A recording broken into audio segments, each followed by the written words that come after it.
아멘. 네, 오늘은 하늘엔 영광, 땅엔 평화라는 제목의 말씀을 우리가 함께 나누려고 합니다. 네, 오늘은 예수님께서 탄생하신 성탄절입니다. 네, 그런 의미로 우리 옆 사람에게 메리 크리스마스 인사 한번 해보겠습니다. 메리 크리스마스. 네, 너무 정중하게 인사하시는 거 아니에요? 네. 예, 이 인사말은 우리가 기쁨으로 그리스도를 예배합니다 또는 경배합니다 라고 하는 뜻이 있습니다. 우리 잘 알고 계시죠?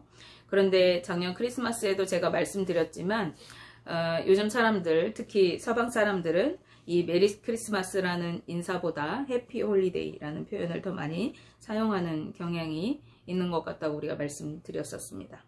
그러나 이 말은 행복한 거룩한 날입니다 라는 뜻인데요. 크리스마스의 그 의미가 전혀 담겨있지 않는 그런 말이기 때문에 이 성탄절 절기에 표현하기에는 부적절한 표현이 되겠습니다. 오히려 우리가 매주 거룩하게 지키고 있는 주일, 그 주일을 거룩한 날이다 라고 하는 의미로 주일마다 우리가 해피 홀리데이라고 이렇게 인사하면 오히려 그것이 적절할 것 같아요. 성탄절의 의미가 무엇인지, 왜 예수님께서 이 땅에 오셨는지 잘 알고 있는 우리 그리스도인들은 이 날이 너무도 기쁘고 복된 날인 것을 알기 때문에 이 날의 주인공이신 우리 예수 그리스도를 기쁨으로 경배하고 예배해야 하는 것입니다. 그러므로 더 크게 우리는 메리 크리스마스를 외쳐야 하는 것입니다. 감사해요. 네, 오늘 본문에는 우리가 잘 알고 있듯이 동방박사에 이어서 예수님의 이 탄생의 기쁨을 누렸던 사람들이 등장합니다. 원래 앞부분부터 이렇게 쭉 읽었어야 되는데 제가 두 구절만 읽었죠. 그들은 베들레헴 근처에서 근방 지역에서 양을 치던 목자들이었습니다. 어느 날 밤에 그들은 여느 때와 같이 양을 지키고 있었습니다. 졸린 눈을 비벼가며 도적과 맹수들로부터 양들을 보호하기 위해 지키고 있던 그때에 하늘로부터 영광의 빛이 비치고 그 순간 누군가 그들 곁에 나타나 서 있었습니다. 그들은 크게 무서워하였다라고 성경은 말씀하고 있어요. 우리는 종종 없어야 할 곳에 무엇인가가 있을 때 그때 무서워하고 두려워합니다. 어둠이 가득한 밤에 갑자기 환한 그리고 신비한 불빛이 비치고 있었습니다. 그리고 아무도 없어야 할 그곳에 누군가가 갑자기 곁에 나타나 서 있게 되는 것을 보게 되면 우리는 갑자기 두렵고 무서워집니다. 그 자체만으로도 너무 무서운 그런 상황인데 성경은 영광이 그들을 두루 비추었다라고 말씀하고 있어요. 거룩한 영광의 빛이 그들 주변을 환하게 비추었다는 말입니다. 이것은 하나님의 임재를 뜻할 때에 표현하는 것입니다. 즉 그들이 하나님이나 혹은 하늘의 신비한 신령한 존재를 만나게 된 것을 의미하는 것입니다. 그리고 구약시대로부터 전해져 오기를 이처럼 하나님이나 신비한 하늘의 존재를 만나는 것은 곧 죽음을 의미하는 것이었습니다. 이러한 사실을 알고 있던 유대인 목자들은 당연히 두렵고 무서웠을 것입니다. 그때 곁에 서 있던 천사가 그들에게 죽지 않을 것이라고, 그들을 무섭게 하려고 온 것이 아니라 오히려 좋은 소식을 전해주러 왔으니 무서워하지 말라고 이렇게 그들을 안심시킵니다. 이들은 갑작스럽게 하나님의 임재를 경험하고 온 세상이 기뻐할, 온 세상에 임할 이 기쁨에 관한 소식을 가장 먼저 듣게 되는 영광을 누리게 되었습니다. 우리가 목자라는 직업을 잘 알고 있지요. 목자라는 직업은 당시에 인정받지 못했던 천시받던 직업 중에 하나였습니다. 그들은 지극히 우리와 같은 평범한 사람들이었고 그리고 사람들에게 천대를 받던 이들이었습니다. 그리고 그들은 여느 때처럼 평범한 일상을 살아가던 중에 이러한 은혜를 경험하게 된 것입니다. 그들이 은혜를 얻기 위해서 뭔가 특별한 일을 행하지 않았습니다. 다른 사람들보다 그들이 특별한 누군가였던 것이 아니었습니다. 모든 평범한 사람들 또 모든 천대받는 사람들을 대표하는 이 목자들은 예수 그리스도를 통한 하나님의 구원의 은혜가 특별한 누군가를 위한 것이 아니라 모든 평범한 사람들, 그리고 사람들에게 천대받는 이들에게까지 차별이 없이 모두 동일하게 누려지는 것이고, 그것은 우리의 어떤 노력이나 우리의 어떤 의로움이 아니라 값없이 주시는 하나님의 주권에 의한 것임을 강조하려는 그런 누가의 신학적인 그런 배경을 반영하고 있는 것입니다. 그런데 천사는 이 목자들에게 전해줄 소식이 그들에게 기쁨이 아니라 온 백성에게 미칠, 온 백성이 다 기뻐할 만큼 큰 기쁨의 소식이라고 말하고 있습니다. 대체 천사가 말해준 이 소식이 무엇이기에 온 세상이 기뻐할 만큼 큰 기쁨인 것일까요? 우리가 누가복음 2장 11절 말씀을 함께 보시면, 오늘 다윗의 동네에 너희를 위하여 구주가 나셨으니 곧 그리스도 주시니라 라고 말씀합니다. 온 세상이 기뻐할 큰 기쁨은 바로 예수님께서 탄생하셨다는 이 사실입니다. 이 말씀에는 예수 그리스도의 탄생이 가지고 있는 두 가지 의미가 담겨 있는데요. 첫째로 너희를 구원할 구원자가 지금 다윗의 동네에 나셨다라고 하는 것입니다. 당시의 고대 근동에는 자신들을 구원해줄 메시아를 간절히 기다리던 대망사상이 유대인들뿐만 아니라 이방인들에게도 적잖이 퍼져 있었다고 우리가 지난 시간에도 말씀드렸습니다. 당시 이스라엘 민족은 로마의 지배를 받고 있는 상황이었습니다. 그리고 이 로마는요, 어느 누구도 범접할 수 없는 큰 부강한 세력으로 확장해가기 위해서 끊임없이 전쟁을 해야 했습니다. 전쟁하려고 하면은 돈이 많이 들어요.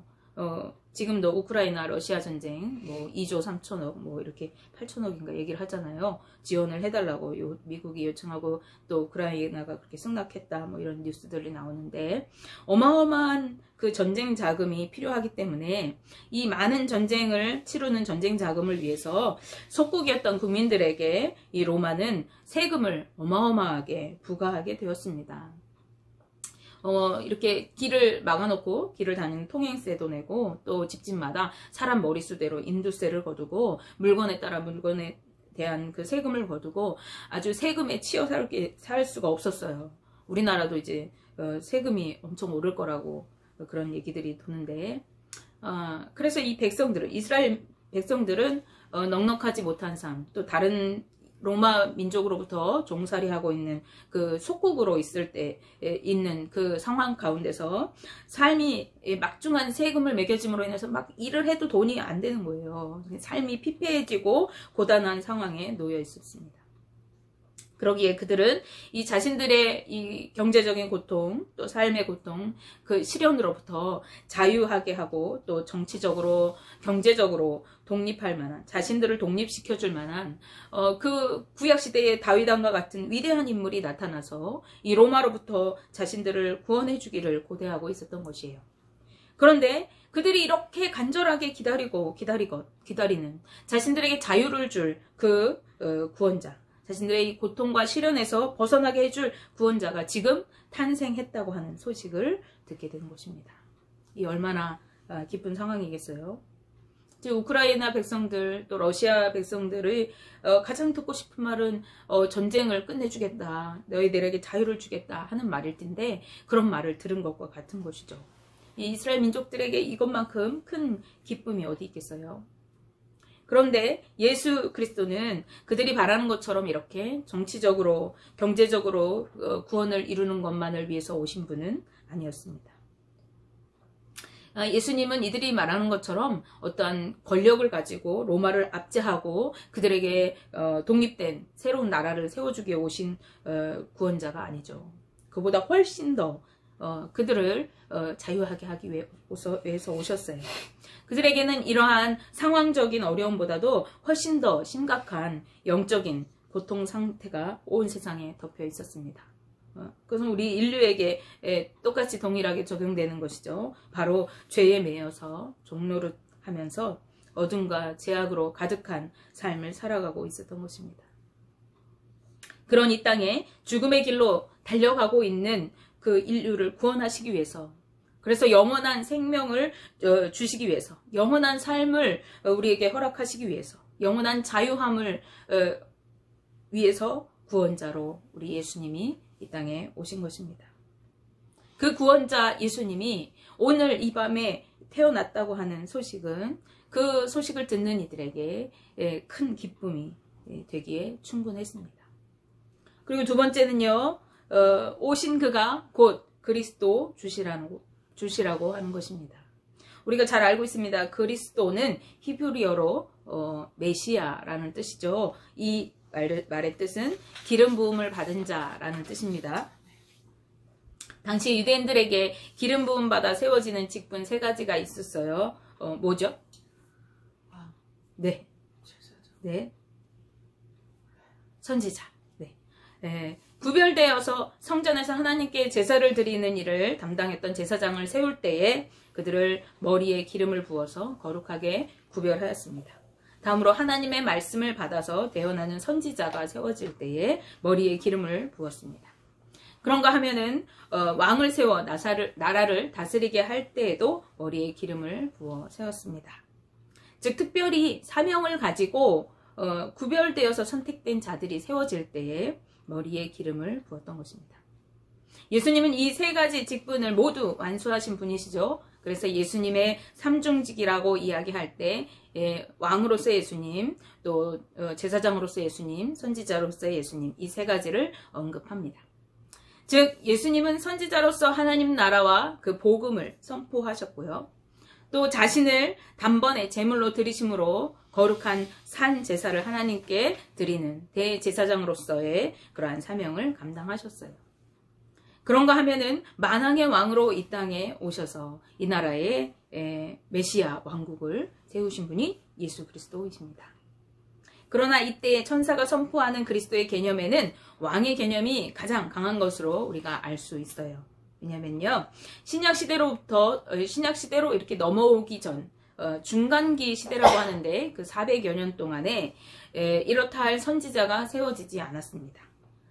그리고 또 우리가 마지막 선지자라고 여겨지는 세례 요한은 이때 당시 예수님 태어날 당시에는 고작 6개월 된 아기에 불과했기 때문에 선지자라고 인식하기는 쉽지 않았을 것 같아요. 또 예수님의 제사장직은 십자가를 통해서 자신의 죽으심을 통해서 완수되게 됨으로써 지금 이 탄생 지점에서 예수님의 제사장직을 생각하기에도 그렇게 쉽지 않았을 것 같습니다. 그런가 하면은요, 이 그리스도 뒤에 나오는 주라고 하는 단어를 퀴리오스라고 이렇게 번역했는데요. 72역에 헬라어 72역 번역본 성경에는 이 퀴리오스를 여호와를 뜻하는 말로 이렇게 쓰기도 했다고 합니다. 따라서 그리스도 주라는 이 표현은요, 이 땅에 오신 그분은 바로 하나님이시고 만왕의 왕이심을 부각하기 위한 표현이라고 볼 수 있어요. 이렇다고 본다면 온 땅에 미칠 큰 기쁨의 좋은 소식은 우리가 이렇게 정의할 수 있겠습니다. 온 세상을 구원할 구원자가 나셨는데 그는 만왕의 왕으로 오신 하나님이시다 라고 하는 것입니다. 다시 말하면 우리를 구원하기 위해서 하나님이 친히 우리의 왕으로 오셨다라고 하는 것입니다. 그가 바로 예수 그리스도이십니다. 즉 예수 그리스도는 우리의 구원의 문이시고 하나님의 임마누엘의 약속을 성취하신 그러한 분으로서 인식되는 것이죠. 예수 그리스도는 이기는 싸움을 하시고 온 인류의 왕이 되시는 참 하나님이시고 또 참 사람으로서 이 땅에 오신 분이십니다. 우리를 구원하실 구세주 예수 그리스도가 이 땅에 오심으로 새로운 왕국인 메시아 왕국이 시작되게 된 것입니다.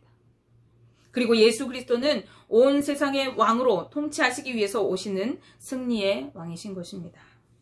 그는 죽음을 이기시고 그 죽음의 권세에서 모든 믿는 자들을 자유케 하실 승리의 왕이십니다.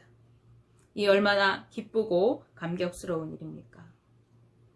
천사는 목자들에게 온 인류를 구원하실 이 구세주이시고 만왕의 왕으로 오시는 기름 부음 받은 하나님이신 즉 그리스도 주의 나심의 증거를 강보에 쌓여 구유에 누인 아기를 보게 될 것이라고 그 표징으로서 그 강보에 쌓여서 구유에 누인 그 아기를 보게 될 것이라고 말씀합니다.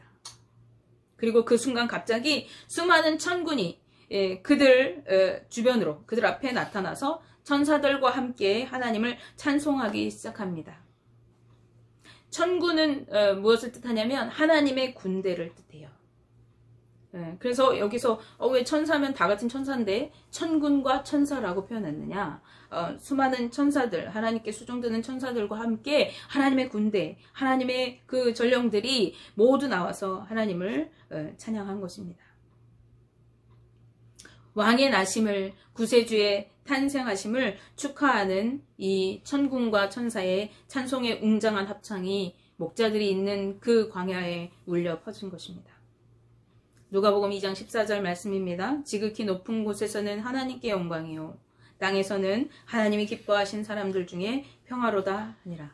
아멘. 이 모습은 마치 영화나 드라마에서 봤던 왕의 즉위식 같은 장면을 우리에게 연상하게 합니다. 지금 목자들 곁에서 수많은 천군과 천사들이 이제 막 새 왕국을 세우시는 하나님께 영광을 돌리고, 그리고 그가 택하여 부르실 백성들에게 평화가 임할 것을 선포하고 있는 것입니다. 그리고 이내 천사들이 하늘로 올라갔습니다. 목자들은요, 베들레헴으로 가서 자신들이 들었던 소식이 정말로 이루어졌는지 그 이루어진 현장을 확인하기 위해 베들레헴으로 갔습니다. 서둘러 마리아와 요셉이 있는 그곳으로 달려갔고, 그리고 그 위에 누워있는 아기를 보게 되었습니다. 그리고 그곳에 있는 사람들에게 천사가 자기들에게 아기에 대해 들려준 이야기를 모두 전하였습니다. 그곳에 있는 사람들이 목자들의 말을 듣고 놀랍게 여겼다고 성경은 말씀합니다. 우리는 이처럼 받은 은혜는 나누어야 합니다. 그 나눔을 통해서 기쁨은 배가 되고 또 은혜는 흘러가게 되는 것입니다. 성탄의 기쁨과 구원의 감격을 나누시는 저와 우리 성도님들 되시기를 바랍니다. 이제 목자들은 천사들에게 들었던 온 백성에게 미칠 큰 기쁨의 소식을 듣게 된 것으로 인하여, 그리고 자신들이 눈으로 직접 그것이 이루어진 현장을 목도한 것으로 인하여 하나님께 영광을 돌리고 찬송하며 자신들이 양을 지키던 그 자리로 돌아갔습니다. 그들이 무엇이라고 찬송하며 돌아갔을까요? 아마도 천군 천사가 불렀던 찬양을 그들도 불렀을 것입니다. 지극히 높은 곳에서는 하나님께 영광이요, 땅에서는 기뻐하신 사람들, 즉 은혜가 임하는 사람들 중에 평화로다. 우리를 구원할 구세주, 온 세상의 왕이 오늘 태어나셨도다. 아멘이십니까? 아멘. 그들은 우리를 위해 인간의 몸을 입고 이 땅에 오신 구주 예수님을 찬양하지 않을 수 없었을 것입니다. 그리고 그런 목자들은 아마도 원래 있던 자리로 그 삶은 돌아가서 양을 지키는 광야에 머무르는 현실에 서게 되었지만, 이전과는 전혀 다른 삶을 살게 될 것입니다.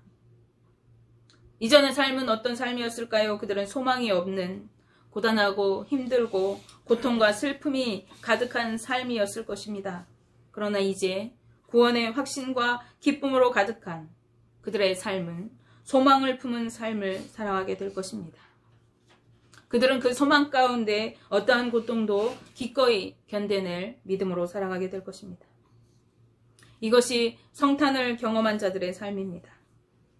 비록 현실의 삶은, 현실의 상황은 이전과 달라진 것이 없지만은 천군 천사를 통해 이 땅에 새 왕국이 건설될 것이고, 자신들을 구원할 구세주가 이 땅에 나셨다는 기쁜 소식을 듣고 또 그 현장을 눈으로 직접 보게 된 그들의 삶은 소망으로 가득하고 기쁨이 넘치는 삶으로 변화했을 것이 분명합니다. 예수님은 평화의 왕으로 오셔서 죄로 막혀있던 하나님과 우리의 막힌 담을 허시고 화평을 이루시는 분으로 오신 것입니다. 또한 모든 관계들 속에서 화평을 이루어 하나 되게 하시려고 이 땅에 오셨습니다. 여러분들에게 이 성탄이 실제가 될 때 구원의 은혜와 감격이 온전히 누려지고 하나님과 화평을 이루게 될 때에 여러분에게도 이와 같은 변화된 삶이 경험될 것입니다. 이미 경험하고 누리고 계실 줄 믿어요. 예수 그리스도 그 이름을 기쁨으로 경배하며 외쳐 부르게 될 것입니다. 목자들이 성탄의 기쁨을 누리고 변화된 삶을 살아가게 된 것은 이 천사들이 전해준 소식을 믿고 베들레헴까지 그들이 가보았기 때문에 그렇습니다. 이는 지난 시간에 우리가 살펴봤듯이 동방의 박사들이 전해준 소식을 듣고 또 말씀을 통해서 그 같은 일이 이루어질 것을 지식적으로 알고 있었지만 믿지 못하였던 유대 종교 지도자들과 대조를 이루는 모습입니다. 그들은 소식을 들었고 지식적으로 알고 있었지만 그 현장으로 움직여 가지 않았습니다. 그러나 오늘 천사의 말을 듣고 그곳으로 달려갔던 그들은 이 구원의 기쁨을 누렸던 것입니다. 구원은 지위 고하를 막론하고 또 지식의 정도를 막론하고 부하냐 가난하냐를 막론하고 그것을 믿는 자들의 것입니다. 그 은혜의 자리로 나아가는 자들의 특권이 바로 구원인 것입니다. 지식적인 것을 아무리 가지고 있어도 믿음 없는 그러한 삶은 누리지 못하게 되는 것입니다. 우리의 모든 고통과 슬픔과 죄악의 삶에서 우리를 구원하시기 위하여 이 땅에 오신 예수 그리스도, 만왕의 왕으로 오신 그분을 온전히 믿고 우리 주님이 주시는 기쁨과 평화를 온전히 누리게 되시는 우리 동성교회 모든 가족들 되시기를 주님의 이름으로 축복하며 기도합니다.